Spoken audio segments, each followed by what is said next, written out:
خصنا نعرفوا راه عندنا ثلاثه العيارات فيه. كاين عندنا العيار الاول 920 في الألف، العيار الثاني هو 840 في الألف، والعيار الثالث هو 750 في الألف. يعني ملي كنقولوا 920 في الألف راه كيلو، هذا هو الممتاز، يعني فيه 920 غرام ديال الذهب.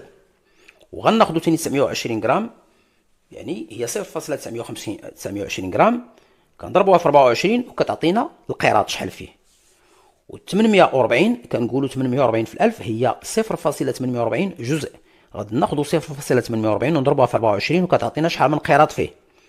وناخذوا 750 راه هو في الألف، يعني ملي كنقول في الألف يعني ثلاثة الأرقام من وراء الفاصلة، 0.750 كتضرب عاوتاني في 24 وكيعطينا نسبة القيراط اللي هي كما قلنا قبيله 18 قيراط.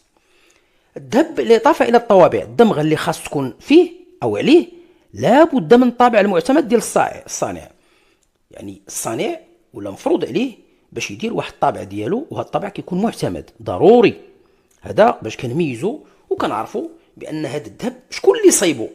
وهاد الطوابع المعتمده راه كاين واحد الملف عند اداره الجمارك كيكون عندها بان وهي اللي كتعطيهم الرخصه باش يديروه، وكيكون كل صانع عنده طابع ديالو اللي عارفه اداره الجمارك عنده.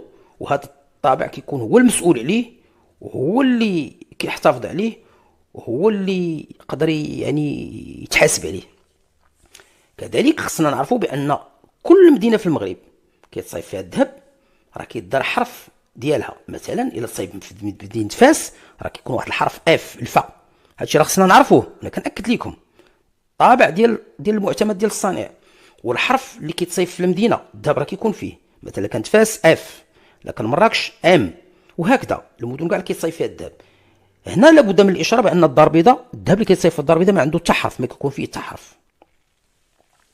خاصكم تعرفوا كذلك ان الديوانه قبل ما كتطبع الذهب كتختبروا، يعني كتقيس النسبه ديال الذهب فيه، سواء بالفرن يعني كتذوبوا واحد شويه ديال الذهب وكتعرف العيار ديالو، او كتحكوا فوق واحد الحجر خاص، يعني بطريقه الفرن هي كتشوفوها قدامكم بطريقه بحال هذا الشكل، او كتحكوا يعني فوق واحد الحجر خاص بحال هذا الشكل اللي كتشوفوه قدامكم، وكتدير عليه واحد الماء الملكي. هذا الماء الملكي اللي هو حامض النيتريك وحامض الهيدروكلوريك، هذا واحد لاسيد كديروا عليه وكتشوف يعني الدرجه ديال عدم الظهور ديال العلامه كتحدد جوده الذهب والعيار ديالو.